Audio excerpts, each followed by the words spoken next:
on peut en répéter un autre dans ce même sens avant de prendre des exemples plus simples.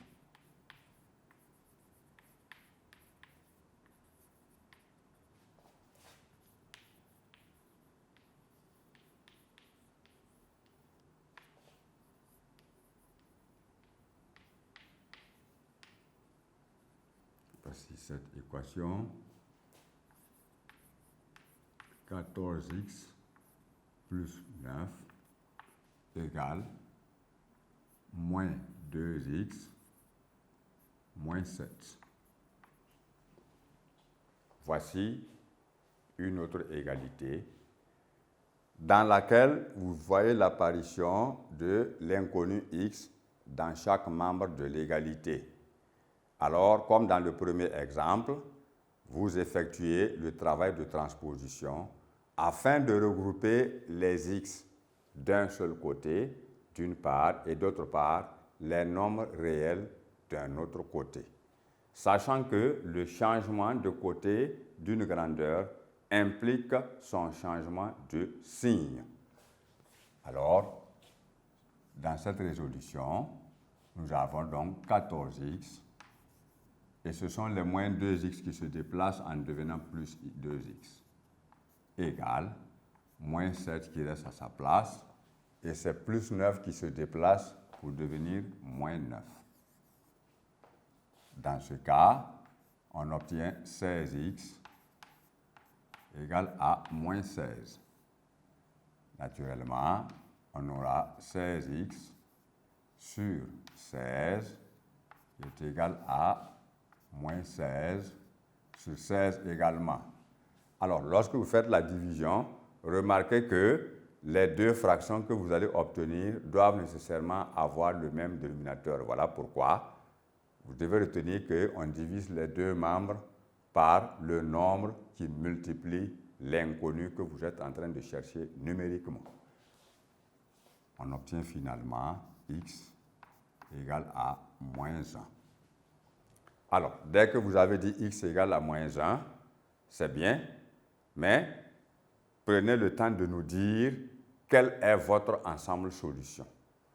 Voilà pourquoi vous allez conclure pour dire que l'ensemble solution dans R ici est égal au singleton moins 1.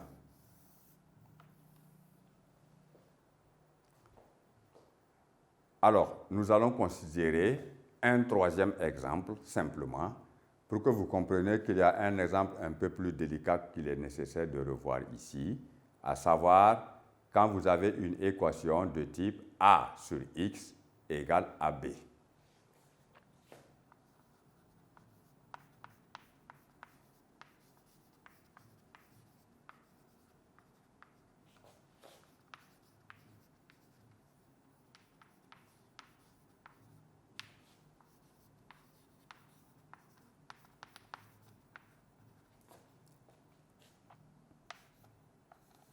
Soit 18 sur x est égal à 3, par exemple.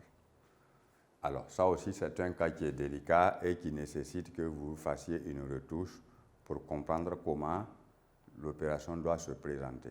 Alors, on a vu déjà en cinquième ce qu'on appelle égalité et opération. Opération d'addition, de soustraction, de multiplication, de division. Alors ici, la résolution consiste simplement, puisque l'inconnu x se trouve au dénominateur de l'une des deux fractions, alors il faut multiplier chacune des deux fractions-là par l'inconnu x qui existe au dénominateur. On aura alors 18 sur x multiplié par x qui est égal à 3 multiplié par x également. On obtient alors 18x sur x qui est égal à 3x. Alors, nous remarquons ici que nous n'avons pas besoin de parler de réduction de fractions au même dénominateur, dans la mesure simplement où, lorsqu'on a 18x sur x, cette fraction est simplifiable par x, ce qui se traduit par 18 tout simplement, qui est égal à 3x. Alors, nous sommes dans une égalité comportant une inconnue qui est écrite à droite de l'égalité. Ça ne change rien, mais si ça peut vous embrouiller, vous pouvez encore écrire 3x égale 18. Et respectez maintenant la règle qu'il faut.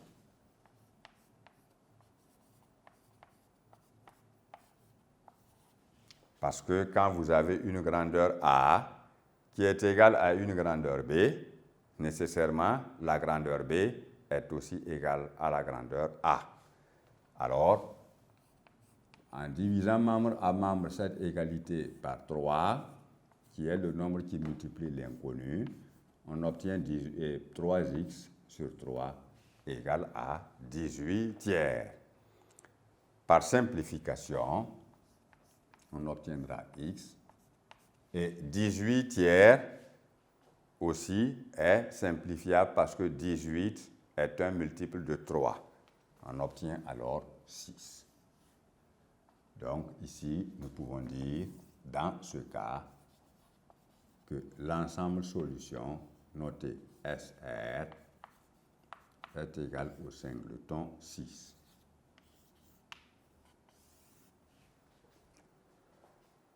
Alors, donc, voilà simplement comment les situations doivent se présenter en matière de résolution d'équations dans R, quelles que soient les formes que nous pouvons avoir.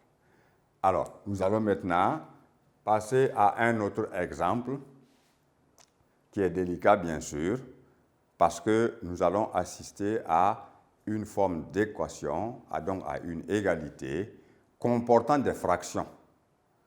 Ça, c'est un exemple que vous méritez de découvrir et de maîtriser parce que ça va faire l'objet de votre travail en troisième alors qu'on ne va plus vous enseigner de cours sur les fractions.